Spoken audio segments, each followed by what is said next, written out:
Forget what you learned in school. Never mind what your parents told you, and disregard what your friends say. From now on, the only people you need to listen to are these guys. For the next several minutes, they'll take you on a journey through the political jungle. When your journey is over and you're safe at home, they promise you'll be stronger, smarter, and just plain better. So buckle up, hang on to your ears, because your journey starts now.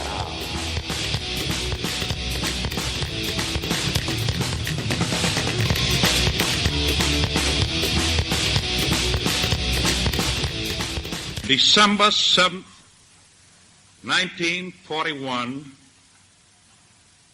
a date which will live in infamy.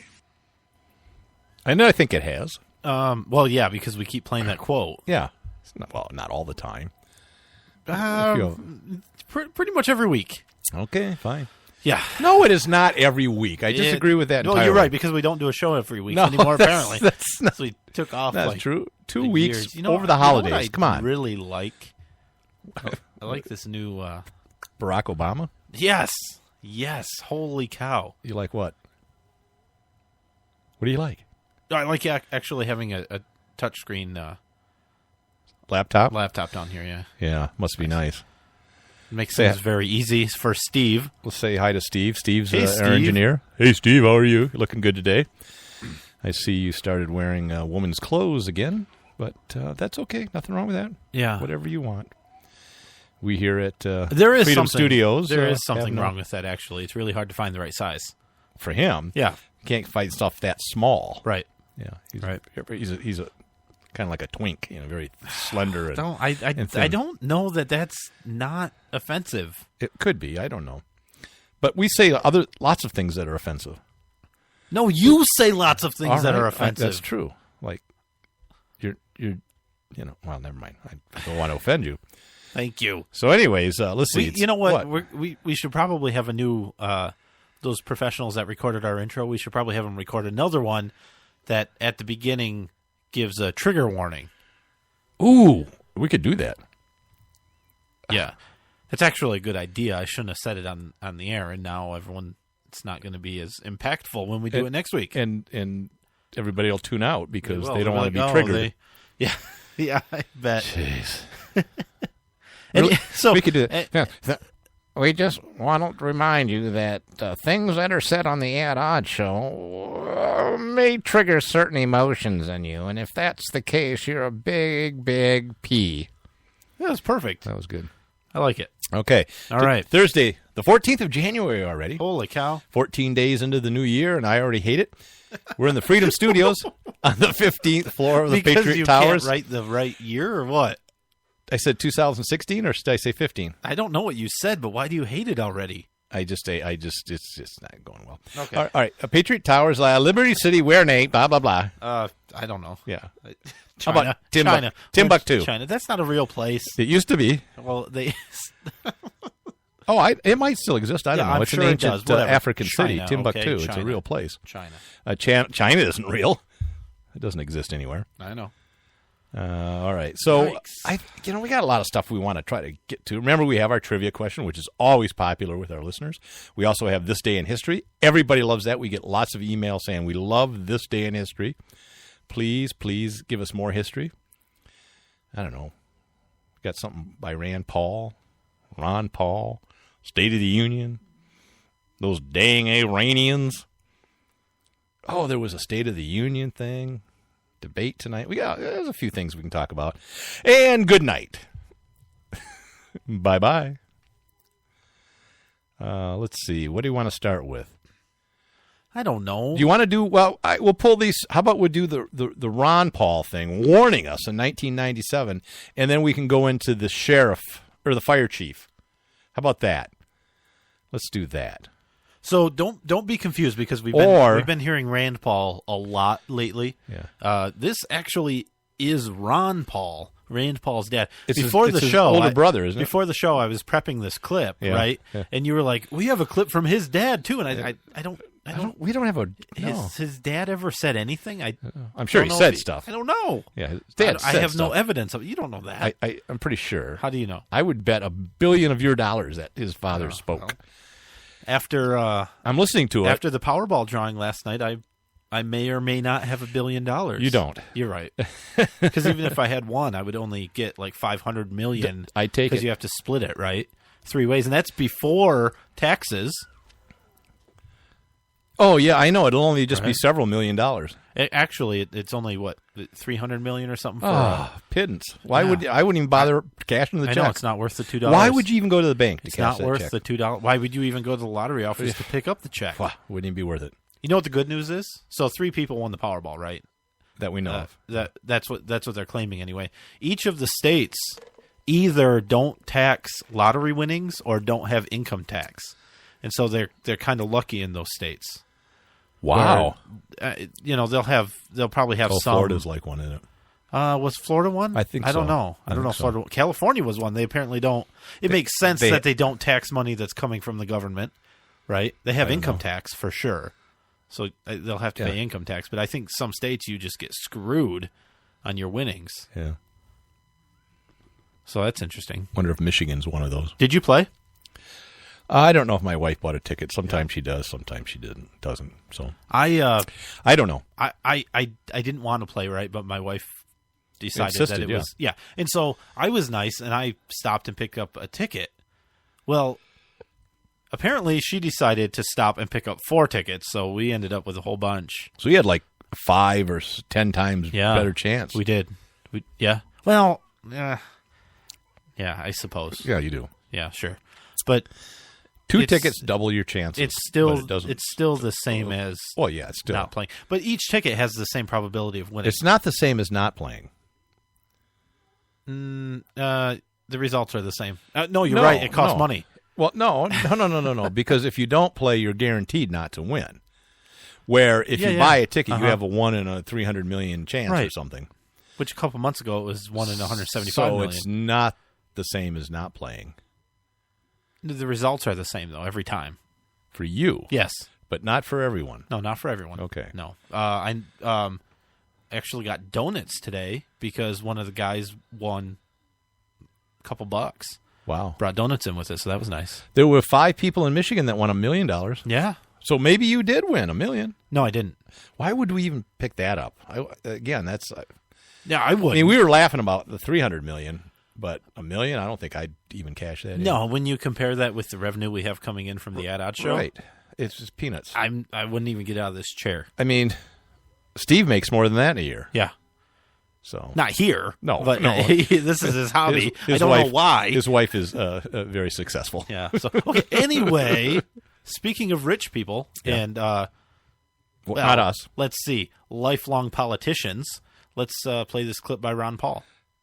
An article by Joseph Farah, director of the Western Journalism Center of Sacramento, California, appearing in the Houston Chronicle. The surge in the number of armed federal bureaucrats have been brought to our attention. Farah points out that in 1996 alone, at least 2,439 new federal cops were authorized to carry firearms. That takes the total up to nearly 60,000. Farah points out that these cops were not only in agencies like the FBI, but include the EPA, the U.S. Fish and Wildlife, the Army Corps of Engineers. Even Bruce Babbitt, according to Farah, wants to arm the Bureau of Land Management. Farah logically asks, when will the NEA have its armed art cops? This is a dangerous trend.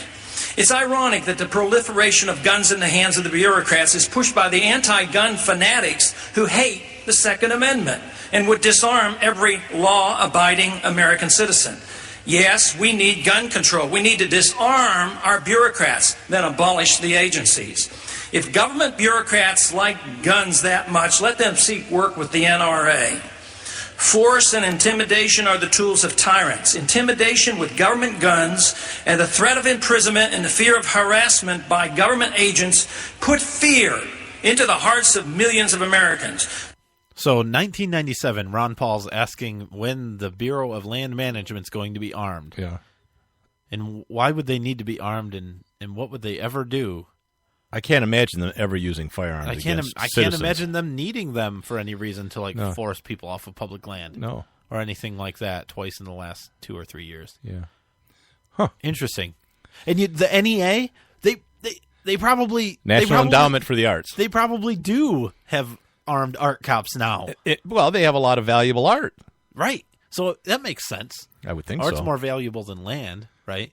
Now Can be. The one thing that's slightly disappointing about this supposedly liberty-oriented man of Ron Paul is he tries to make a joke saying that if they like people to have guns so much, why don't they go work with the NRA? Which doesn't make a lot of sense to me, right? Because the NRA isn't an organization that screams pro-gun to me. Right. So I don't know. Anyways, his question is valid. When will it stop? Yeah, right. They're not going to disarm. I mean, no. You don't go back. It's never really happened. The people, somehow demand it. Yeah, I mean, I don't know that that's ever really happened, that they went back. Now, I don't... So, you kind of have to be careful, right? Because I don't think the problem is that they're armed. Like, that's not the problem, right? That's just the point that we're at now. That they have so much power, they exist, they have so much power, and they're armed and able to enforce all of that power. So the problem isn't that they're armed. We've had the problem way before they were armed, right? Like when all of these... the NEA, when that agency was created, that's when the problem started. That's the real problem. That those organizations exist. The EPA exists and has so much power over your life, over my life, that the Department of Education exists at all and has so much power. Giving them the guns isn't necessarily the problem, because I think everybody should be able to be armed, including government officials, right? But the government officials shouldn't have the power to do what they do with those guns. Right, but the guns are used as an enforcement tool, right, and intimidation. That's my point. Yeah, absolutely. But if they could still do the same things without the guns, but probably not as effectively. Right, but because it's the they might face an armed militia. It's the things that they're trying to do that is the problem, right? Well, yeah, the guns are the means for enforcing it. That is the trigger, and that's the root issue of the problem. Too much government power and too many agencies, and it's ever growing. That's the problem. So that takes us. I mean, the reason we did that is we wanted to talk a little bit about the Oregon situation out at National Refuge, and they cut down a fence this week to let cattle graze into the National Refuge land. Of course, it's videotaped. The FBI says, well, we're just going to wait till it's over and arrest all these people. Right. But what also happened, I guess, in the town where this Hammond family lives, there was reports from the media that some of the militia people were intimidating the locals. And causing some issues and stuff around town and giving the militia a bad name. So apparently what happened was there's the fire chief that's in town, and because of this issue, they created a safety committee. Oh, that's good. And they wanted him to be on it. He was going to turn it down, but then he decided, because he's a pro-constitutional guy and a pro-liberty and anti-tyranny kind of guy, he says, I just soon be on the inside peeing out the tent than outside trying to pee in. Sure. And, well, so he was on the... I don't know if that's the right analogy. No, maybe not. Yeah.